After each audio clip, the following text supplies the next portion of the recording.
हमारे लिए दो टॉपिक्स पढ़ने हैं। पहला है डिसएडवांटेजेस ऑफ वेजिटेटिव प्रोपेगेशन, यानी कि कृत्रिम कायिक प्रवर्धन से क्या हानियां होती हैं।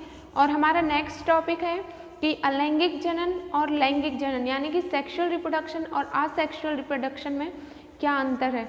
तो फर्स्ट हम पढ़ेंगे कि जो हमने कृत्रिम कायिक प्रवर्धन की विधियां पढ़ी थी, सूक्ष्म प्रसारण, गुटी लगाना, लेयरिंग करना, कटिंग करना, ग्राफ्टिंग करना, इन आर्चिंग करना, तो इन सब से हमें लाभ क्या थे उस दिन हमने पढ़े थे कि बहुत कम संख्या में हम बहुत सारे पादपों को उत्पन्न कर सकते हैं। ऐसे पादप जिनमें बीज नहीं होते, जैसे कि केला है, बीज रहित अंगूर आदि हैं, उनमें हम कृत्रिम कायिक प्रवर्धन द्वारा पौधे उत्पन्न कर सकते हैं। अब हमारे लिए इससे हानियां पढ़नी है कि कृत्रिम कायिक प्रवर्धन से क्या हानियां हैं।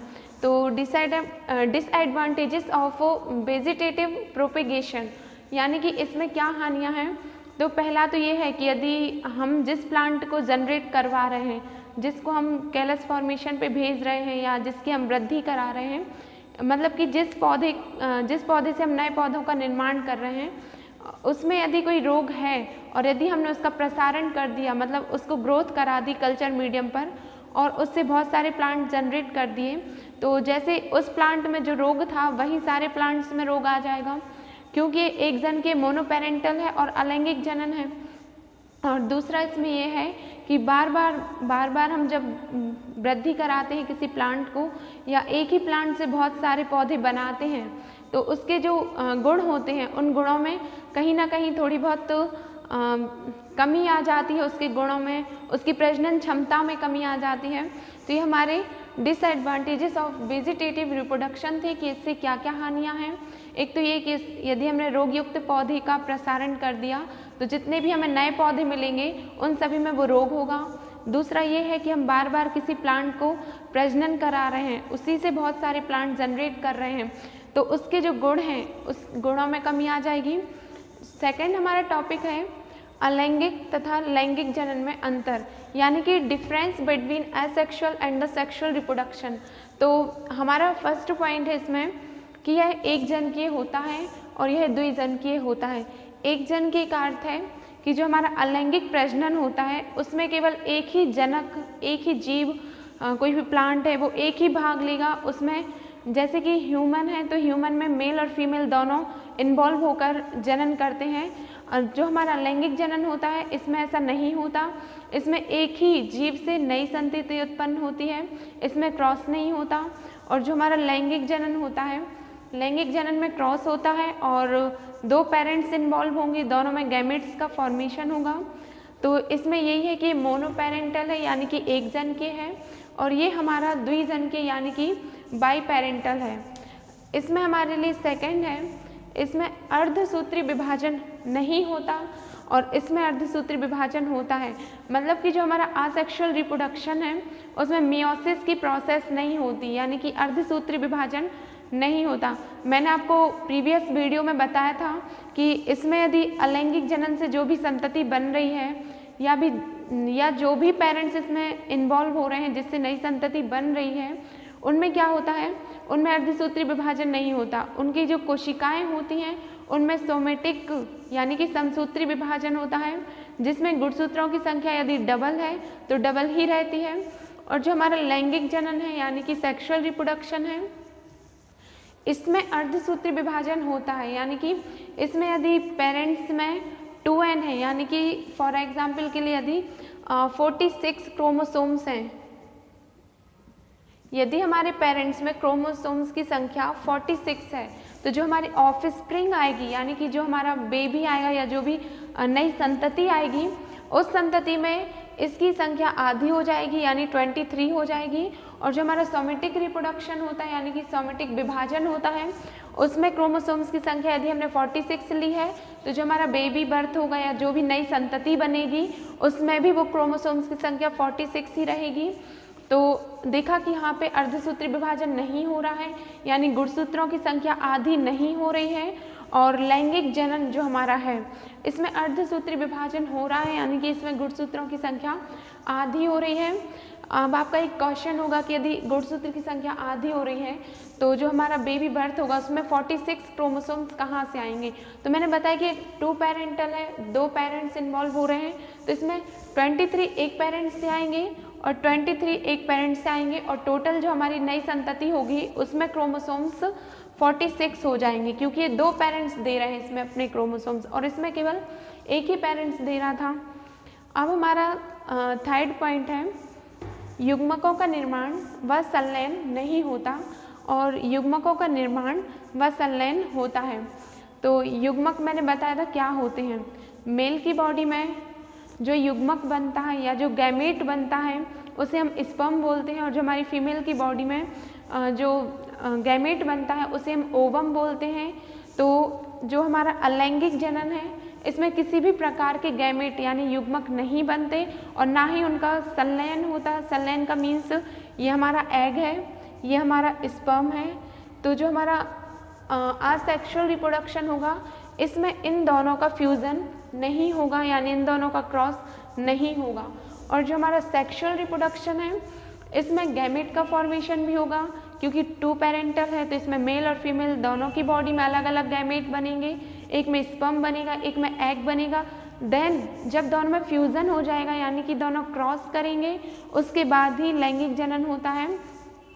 तो यहाँ पे गैमेट नहीं बने, उनका फ्यूज़न नहीं हुआ, यहाँ पे गैमेट बने और उनका फ्यूज़न हुआ। फोर्थ पॉइंट है हमारा, प्रजनन अंगों का निर्माण नहीं होता और प्रजनन अंगों का निर्माण होता है। तो जो हमारा असेक्सुअल रिप्रोडक्शन है उसमें प्रजनन अंग जैसे कि टेस्टिस है, ओवरी है, इन सभी का फॉर्मेशन नहीं होता, ना ही मतलब किसी भी तरह से बनते हैं।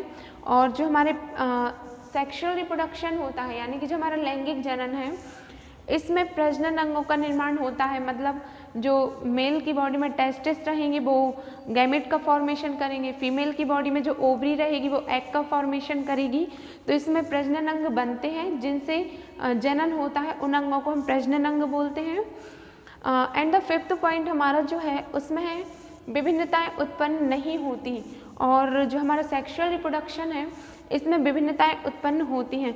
तो विभिन्नताएं उस दिन मैंने बताया था कि जब कोई भी जैसे कि हमने ए और बी 2 पेरेंट्स हैं, ए और बी में इसके अलग कैरेक्टर होंगे, इसके अलग कैरेक्टर होंगे। जब ये दोनों फ्यूज़न करेंगे तो जो ए बी बनेगा यानी कि जो हमारा ऑफस्प्रिंग आएगी उसमें क्या होगा कि उसमें ए के भी कैरेक्टर रहेंगे, बी के भी। जैसे ये थोड़ा सा इसका कलर डल है, मान लो कि जो हमारा ए है उसकी बॉडी ब्लैक कलर की है और जो हमारा बी है उसकी बॉडी वाइट कलर की है। तो जो हमारी ऑफस्प्रिंग आएगी मतलब जो बर्थ होगा, जो संतति आएगी उसमें कलर मिक्सिंग होगी, यानी कि दोनों के कलर मिक्स हो जाएंगे और उसका कलर जो है वो इंटरमीडिएट रहेगा, यानी कि मध्यम रहेगा, ना ही पूरा काला रहेगा और ना ही पूरा सफ़ेद रहेगा। तो इसमें क्या हुआ कि इसमें विभिन्नताएं आई, मतलब ना ये ब्लैक है ना वाइट है, दोनों का मिक्सिंग है, तो इस मिक्सिंग को ही हम विभिन्नताएं बोलते हैं। तो जो हमारा अलैंगिक जनन है जब उसमें 2 पेरेंट्स ही नहीं है तो दोनों के कैरेक्टर मिक्स नहीं होंगे, तो इसमें किसी भी प्रकार की वेरिएशन नहीं आएंगी, विभिन्नताएं नहीं आएंगी। और जो हमारा सेक्सुअल रिप्रोडक्शन है इसमें क्या होगा कि इसमें हमारे ए और बी को यहाँ पे हमने पेरेंट्स माना है, एक को मेल और दूसरे को फीमेल। तो यहाँ पे ए और बी दोनों इन्वॉल्व हैं, दोनों के ही कैरेक्टर्स की मिक्सिंग होगी। देन जो हमारी ऑफस्प्रिंग आएगी उसमें दोनों के ही कैरेक्टर होंगे। 6 पॉइंट है हमारा अलैंगिक जनन। इस जनन में उत्पन्न संतति आनुवांशिक रूप से जनक के समान होती है, और जो हमारा लैंगिक जनन है इसमें आनुवांशिक रूप से जनक के समान नहीं होती, यानी कि जो हमारी ऑफस्प्रिंग होती है या कोई भी न्यू प्लांट है, जो भी न्यू जनरेट हुआ है, मतलब जो भी बनकर आया है, उत्पन्न होता है, वो आनुवांशिक रूप से, मतलब कि उसमें जैसे जिस प्लांट से उसका बर्थ हुआ है या जिस एनिमल से उसका जन्म हुआ है उसमें यदि आरएनए है आनुवांशिक पदार्थ या डीएनए है या उसमें कोई भी विकृति है यानी कि कोई भी डिसऑर्डर है, तो जो हमारी संतति होगी उसमें भी वही गुण होंगे, वही डिसऑर्डर होगा, वही डीएनए आरएनए होगा, यानी कि जो हमारी संतति बनकर आएगी वो आनुवांशिक रूप से अपने पेरेंट्स के कॉपी होगी, मतलब वो पूरी उसकी पूरी उसी की समान होगी। और जो हमारा सेक्सुअल रिप्रोडक्शन होता है, इसमें जो हमारी ऑफस्प्रिंग बनकर आती है या जो भी हमारी संतति होती है, वो आनुवांशिक रूप से अपने जनक से, मतलब जिससे उसका बर्थ हुआ है, उससे थोड़ी भिन्न होती है। भिन्न इसलिए होती है क्योंकि आपको पहले ही बताया अर्धसूत्री विभाजन हुआ, गैमेट्स का फॉर्मेशन, फ्यूज़न, तो इन सभी के कारण जो संतति बनकर आती है वो अलग होती है, मतलब जनक की 2 कॉपी नहीं होती, उससे थोड़ी भिन्न होती है। और हमारा 7 पॉइंट है, जो हमारा अलैंगिक जनन है या जो हमारा असेक्सुअल रिप्रोडक्शन है, वो बहुत ही तीव्र गति से होता है। यानी कि आपने देखा कि आपको पढ़ाया था सूक्ष्म प्रसारण, तो सूक्ष्म प्रसारण में एक कोशिका से उसने बहुत जल्दी जल्दी वृद्धि करके हजारों की संख्या में नए पौधों को जन्म दे दिया। मतलब एक कोशिका ने ही वृद्धि कर कर हजारों नए प्लांट जनरेट कर दिए। तो बहुत ही कम समय में, यदि जो हमने फसल बोते हैं, यदि 1 साल में कोई फसल आ रही है, तो हम सूक्ष्म प्रसारण या कृत्रिम कायिक प्रवर्धन के थ्रू, या इसी को अलैंगिक जनन भी बोल सकते हैं, अलैंगिक जनन के थ्रू वो हम 10 सप्ताह या 2 महीने इसके अंदर ही वो हमारी पूरी फसल आ जाती है। या जो हमने क्लोनिंग जिस चीज़ की है, उससे जो संततियाँ हैं वो बहुत कम समय में बन जाती हैं। और जो हमारा लैंगिक जनन होता है, ये मतलब यदि हम कंपेयर करें असेक्सुअल रिप्रोडक्शन से, तो उसकी तुलना में बहुत ही स्लो होता है, बहुत ही धीमी गति से होता है। इसका जो रीज़न है वो ये है कि जो हमारी मेल फीमेल है, दोनों की बॉडी में पहले गैमेट बनेंगे, फिर वो मैच्योर होंगे।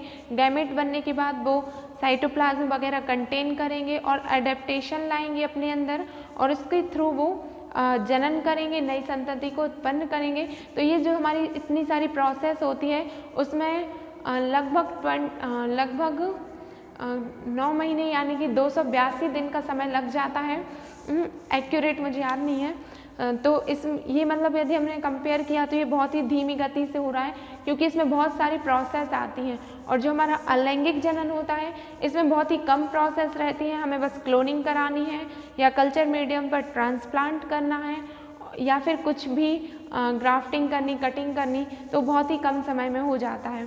और नेक्स्ट है हमारा जो हमारा अलैंगिक जनन होता है, इसमें बहुत अधिक संततियाँ बनती हैं। जैसे कि बताया कि एक एनिमल है, उसकी बॉडी को यदि हमने टुकड़े में बांट दिया, तो हम जितने टुकड़े करेंगे उससे उतने ही नए जीव उत्पन्न हो जाएंगे। लेकिन जो हमारा मतलब जो हमारा सेक्सुअल रिप्रोडक्शन होता है, यानी कि जो हमारा लैंगिक जनन है, उसमें ऐसा नहीं होता। उसमें यदि 2 पेरेंट्स इन्वॉल्व हो रहे हैं तो उनसे एक बेबी का बर्थ होगा या एक ही संतान उत्पन्न होगी। हाँ, ऐसा हो जाता है कभी कभी कि यदि जाइगोटिक रहते हैं, मोनोजाइगोटिक हो या आइडेंटिकल कॉपी हो, तो ट्विंस भी हो जाते हैं। मगर इसमें ऐसा नहीं होता कि 2 पेरेंट्स से हजारों की संख्या में संतान उत्पन्न हो जाए।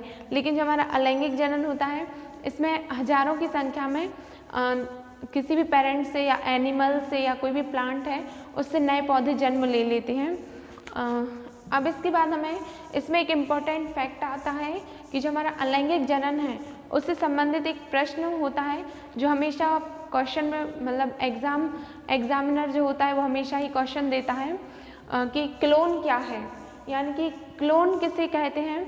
तो जो हमारा असेक्सुअल रिप्रोडक्शन होता है, यानी कि जो हमारा अलैंगिक जनन होता है, अलैंगिक जनन के थ्रू जो संतान बनती है वो आनुवांशिक रूप से अपने जनक के समान होती है। अभी बताया कि जो जैसा जनक होगा वो वैसा ही होगा, और जैसा उसका आकार होता है, यानी कि यदि कोई प्लांट है, उसकी साइज़ 5 मीटर है या 5 सेंटीमीटर जितनी भी है, तो जो उसका ऑफस्प्रिंग होगी, यानी कि उससे जो नई संतति आएगी, उसकी हाइट भी 5 मीटर या 5 सेंटीमीटर ही होगी। यदि उसमें पिंक कलर के फ्लावर आ रहे हैं उस प्लांट में, तो जो उसका ऑफस्प्रिंग है उसमें भी पिंक कलर के ही फ्लावर आएंगे। ऐसा नहीं है कि हमने पिंक कलर के फ्लावर से उसको जनरेट कराया और जो बनकर आया उसमें येलो फ्लावर आ जाए। तो जो हमारा अलैंगिक जनन होता है, उसके थ्रू जो ऑफस्प्रिंग आती है या जो संतान आती है, वो अपने जनक के समान होती है, चाहे वो आकार हो, चाहे वो आनुवांशिक संरचना हो, चाहे रंग हो, आकार हो, तो पूरी तरह से अपने जनक की कॉपी होती है। यानी कि यदि हमारा जनक को समझ लीजिए, यदि हमारे जनक की साइज़ ऐसी है तो जो हमारा संतान होगी या जो हमारी ऑफस्प्रिंग आएगी उसका भी स्ट्रक्चर सेम ऐसा ही होगा। ऐसा नहीं है कि लीनियर था या जो भी था वो सर्किल में आ जाए या फिर कोई भी स्क्वायर शेप ले ले, कुछ भी हो जाए, ऐसा नहीं होता। तो जो इस क्लोन की डेफिनेशन यदि हम देखें तो अलैंगिक जनन से उत्पन्न आनुवांशिक रूप से जनक के ही समान, ऐसा नहीं कि आनुवांशिक रूप से समान है तो किसी के भी समान हो गई, ऐसा नहीं है। जिस पेरेंट से वो बर्थ हुआ है उसी के ही समान रहेगी। अलैंगिक जनन से उत्पन्न आनुवांशिक रूप से जनक के समान संतति यानी कि जो हमारी ऑफस्प्रिंग है वो क्लोन कहलाती है। और जो क्लोन होता है यदि हम उसकी इकाई देखें या हम क्लोन को कुछ और वर्ड देना चाहें तो क्लोन को रैमेट भी बोलते हैं। क्लोन को हम रैमेट भी बोलते हैं। तो देखा आपने कि अलैंगिक जनन से कितने सारे फायदे हैं, लेकिन उसमें वेरिएशन नहीं है, विविधताएं नहीं है, तो अनुकूलन नहीं होता, तो जीव नष्ट हो जाते हैं। बन जाएंगी संततियां हजारों की संख्या में भी, लेकिन वो कुछ समय बाद वातावरण के प्रभाव से नष्ट हो जाएंगी क्योंकि उसमें विविधताएं नहीं है। और जो हमारा सेक्सुअल रिप्रोडक्शन है इसमें मेन प्रॉफिट ये होता है कि जो हमारी ऑफस्प्रिंग आती है उसमें वेरिएशंस होती हैं, वेरिएशन के कारण वो वातावरण के अनुकूल ढल जाती है। तो यदि टेम्परेचर लो है, हाई है, कैसा भी है हमारा एनवायरनमेंट, तो वो उसके अकॉर्डिंग अपने आप को ढाल लेता है और अपनी बॉडी में ऐसे चेंजेस ला देता है कि वो जीवित रह जाए। तो इसमें एक क्वेश्चन आता है कि अलैंगिक जनन से जो हमारी संततियाँ होती हैं वो उनमें जो एडेप्टेशन होता है वो अधिक समय तक जीवित नहीं रहती, तो ऐसा क्यों है? तो इसका रीज़न यही है कि उसमें वेरिएशन ना होने के कारण उसमें एडेप्टेशन नहीं आता, अनुकूलन नहीं होता, तो वो वातावरण के प्रभाव से नष्ट हो जाती हैं। और जो हमारा सेक्सुअल रिप्रोडक्शन है इसके थ्रू जो ऑफस्प्रिंग आती है या जो संतान बनती है उसमें कैरेक्टर्स मिक्सिंग होते हैं, तो मेल और फीमेल दोनों के कैरेक्टर रहते हैं, उसमें एडेप्टेशन होता है और वो वातावरण के अनुसार स्वयं को ढाल लेता है। तो इसमें यही है कि इसके थ्रू जो संतान होगी वो ज़्यादा पावरफुल होगी, उसकी उत्तरजीविता या उसकी जो उत्तरजीविता है वो ज़्यादा रहेगी और इससे जो संतान बनेगी या जो भी ऑफस्प्रिंग आएगी उसकी उत्तरजीविता बहुत ही कम होती है। तो आज हमने देखा कि अलैंगिक जनन और लैंगिक जनन में क्या अंतर है। नेक्स्ट वीडियो में हम न्यू चैप्टर